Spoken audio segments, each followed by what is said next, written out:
Hi friends, welcome back to Joshna vlogs. ఈ రోజు video వచ్చేసి మా లక్ష్మణపాడు గ్రామంలోని సైడ్ కాలువలు సరిగ్గా లేవు. చూడండి ఎలా ఉన్నాయో. కాలువలోకి మట్టిపోయి వర్షం వచ్చినప్పుడు రోడ్డు పైకి వస్తున్నాయి నీళ్లు. చూడండి ఇక్కడ ఎంత రోతగా ఉందో. వర్షం వచ్చినప్పుడు కాదు, వర్షం లేనప్పుడు కూడా ఇక్కడ ఎక్కువగా నీళ్లు ఉంటాయి. చూడండి ఇక్కడ గుంతలు ఉండటంతో ఎక్కువగా నీళ్లు ఉన్నాయి. ఈ ప్లేస్ వచ్చేసి శుద్ధబావి సెంటర్ అని పిలుస్తారు.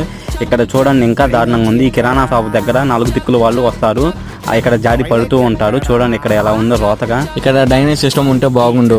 ఇది వచ్చేసి సెంటర్ అని పిలుస్తారు. చూడండి ఇక్కడ కూడా అంతే దారుణంగా ఉంది. రోడ్లపై నీళ్లు వచ్చి కాలువలు కూడా సరిగ్గా లేవు. ఇక్కడ ఎప్పటి నుంచో ఉంది. చూడండి ఇక పైకి వస్తే పై బజార్ ఇది. ఇక్కడ కూడా సైడ్ కాలువలన్నీ సరిగ్గా లేవు. చూడండి రోడ్డు పైకి ఎలా వచ్చిందో. ఇది వచ్చేసి రజిక బజార్. చూడండి ఇక్కడ సైడ్ కాలువలు సరిగ్గా లేకపోవడంతో రోడ్డు పైకి నీళ్లు వస్తున్నాయి. చూడండి ఎలా ఉందో. 4 నెలల క్రితం మా గ్రామానికి కొత్త రోడ్డు వేశారు. దయచేసి మా స్థానిక ఎమ్మెల్యే దీనిపై దృష్టి పెట్టాలని నేను కోరుకుంటున్నాను.